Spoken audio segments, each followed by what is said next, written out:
Thank you for tuning into Zim News Beat TV. Ndapindwa rafu. Kana ndichitaura newe unondishaudha nditi asi ndikutaura newe zvakanaka. Why you keep doing that? Mushe papi. Pawataura kuti munorambidzwa mutauni zvakadaro, why do you do that? Aiwa, ndaichitokudza nekuti zvinoshamisa kuti wandoona. Kana wandoona. Saka unondipindurika rafu, I'm checking to mairenda kuona pakati what's wrong?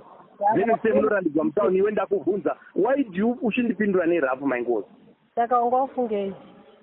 Ndiri kubvunza kuti iwewe unondipindura nerafu sei ndiri murume wangu iwe. Iwe utaure rafu. Akatanga rafu ndiani? Handina kutanga rafu, ndakabvunza kuti why wanonoka mainkosi iwe ukatanga kutengereka. Ndakaudza kuti ndaudza vana ukati chi.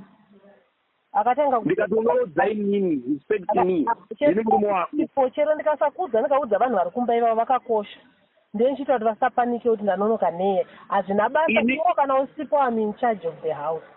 Saka nyange ndikasonoka ndakaudza mwana wangu kuti I'm late because of ABC and ona ndichiya nezvinhu zvacho. What's wrong about it?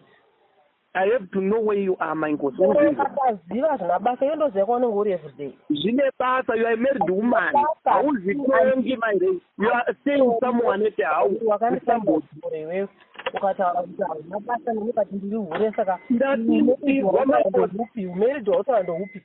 Chindiya umarried wako. Kana usingatidi kamurume unotaura kuti hauchati murume woenda. Handidzingwe kapamba munde pangu. Handikudzingi asi ndati unondiudza kuti baba rei handichakuda handakuenda. Zati ndodza kuti handisina mukadzi. Ndisana ndaudza vana ka. Ndikaudza vana vangu kuti guys ndikuuya ndikutora chakati, what's wrong about it? Ndozvandiri kukubvunza kuti vana vandakaudza havasi vanhu here. Iwe wakandipindura rafu mairei. Ndakakuti ukanditi ndezvako zvokuita missed calls handiti ukashauta message yako ndinayo. Handina kushauta ndakanyora kupindure rafu kwauri ndiwanga watanga undiudza kuti respect me. Hey uri kuenda kumba nguvai? Ndikati konda kudherera papi? Wakandipindura zvinondibhowa pamameseji ako. Wataura rafu yako yekutanga yawakatanga kuteksta. Ndiwe wakatanga kuteksta rafu babangosi. Ndikakuudza kuti nditaurai neni semunhu mukuru ende muzive kuti ndirani. Musandioneseka mwana handisi Ryan. Ndotoona muchirespecta Ryan than me. Ini mutondoona kunge kachild kenyu kamwana kadiki. Ndosaka ndakaenda kunokutorai mapepa koti nekuti munondoona sestupid. Handifunge. Handina kuona sestupid mangozi. Iwe ndinoona sestupid. Wewe zvinondidherera. Ndobu kundidherera ikoko. Handombodherera munhu ini. Iwe ndo wakakonzera kudhererwa. Iwe unondidherera ita order mukadziwe. Unoda kusvika wakundirespecta iwewe. Iwe ndinofanira kuita zvandoda bo ndiri murume wako. Zvaunoda shamwari, forget and smile. Kana wafunga ita ndodambudziko rako. Handite iwe kana wakuda kuita zvaunoda mangozi chindisiya pamba pangu. Pamba ndepangu ipo paya. Ndosaka ndine rumu yangu youne yako ipo paya ndo panistori. Iwe kana usingachindidi ndozati ine handisina mukadzi pamba. Mukadzi asingazoti hauna mukadzi. Unaye mukadzi? Handizizivi ndozvandakarova. Mukadzi akuita noise. Ndakarora mukadzi akuita nharo. Ende ndochachinomuita nharo kwandiri changasai. Kana uchindiprovoka ndinodzita kusvika wapeta muswe ndichakurespect. Handipeti muswe mangozi. Handikurespect ende forget. Alright. Kana usingandirespecti chitauri baba rei ndakubva pano wondisiya. Bvaubve iwewe ndondobva inawo ndiudze izvozvo. Ende ndinokuudza chipamba ipapo handibve. Unotondibvisa wandipa pisi yemba iyoyo handibve ipapo. Ndipei mari yangu yemba iyoyo ndibve. Iwe ndiwe unochikonzeresa izvi. Ndakambokonzeresa here. Wakakonzeresa zvakawandisa. Zvipi ndoda kuziva kuti ine handisina mukadzi. Taura kuti ine handisina mukadzi. Ndoziva kuti handisina mukadzi. Wakakanda gupuro ukati haundidi. Kana ndisina mukadzi wondiudza. Wondiudza kuti handisina mukadzi. Unaye kupi? Iwe uchiri pamba. Ndine mapepa newe. Saka uchiri mukadzi. Tiri mahousemates. Tese tiri varidzi vemba. Ndosaka ndiripo. Chero koti zvakanzi ndinotopagara kusvika ndazvandoda. Kana iwewe uchinzwa kuti inini ndokudherera enda unotsvaga anoita. Ende inini kana ndichikudherera ka enda unotsvaga anokuitira wabva pamba pangu.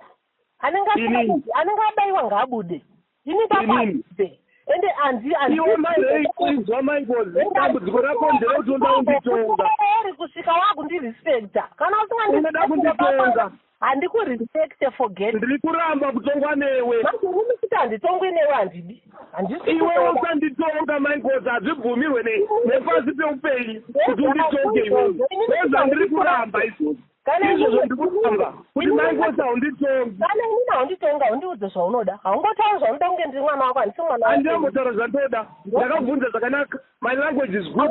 I'm talking to you nicely. kudhara ukatombondituka hure vana varipo iwe wozive zvaunitaura ndinokuziva wakandisivana jona varipo wese unotipupurira anzwa saka hure iwewe understand me mangozi you are a married woman mukangosi kwandiri ka mukanditsvaga zvokuda kundinyangira muchifunga kuti hamene zvamunowana mazvo munozvishaya izvozvo munozvishaya muchida kundifeyafeya kuvana munotadza kungondibvunza here kuti ndeipi yako asi wanonoka mushe wai kundituka kuti hanzi hei iwewe unondidheerera hei iwewe uri kubva kupi nguva inei kokana ndakati ndaudza rei ane 28 years is an adult ndakamuti rei ndiri kuuya ndiri kukollecta abcd pabhazi what's wrong ende chinhu chacho ndinacho ndonitasa kumba hakuna sagara chere randaikollecta rororo saka chinokurwadza iwewe chii kuti nekuti handangoudza iwewe izvinevakanditaura rafu uruzivotokuudzai rafu iyoyo ndichakuudzai kusvika manaka marega kunditaurira rafu ofu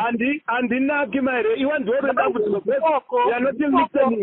zvauri kuita handitomboteereri zvakadaro handiteereri endosambondiudzire zvaunoda ndinotombokutya handitombokutye endeekte kusvika wandirespecta iwewe iwemai vevana vako ndichakurespecta sababa vevana vangu daro simukatenzana ende ndoi handiri ende handiregedza handimboiregedza simukatenzana yacho ndoiita kusvika wakuziva kuti when you talk to me you talk to mai vevana vako 3 ndakazvara 3 important kids beautiful kids saka anyhow iwewe wofunga kuti inini ndicharamba ndakazvityora ndichikurespecta iwe usingandirege handitombokurespecte uzvizive ende handitombo kana usingadi undiparespectera kudaisonari pasi ndobheja namai vako vari pasi ivavo vanobheja navo ini handikurespecte kusvika wandirespecte imi zvamaitakuda kumba kwenyu vezvekumba kwenyu izvozvo zvekuti vana vevanhu ravo zvinoita mukoma wako nababa vako ndezvekudzinza kwenyu ina handitwe iyoyo ende ina handiyeri shumba ndeyeramoda handitwe izvozvo kusvika wakutaura neni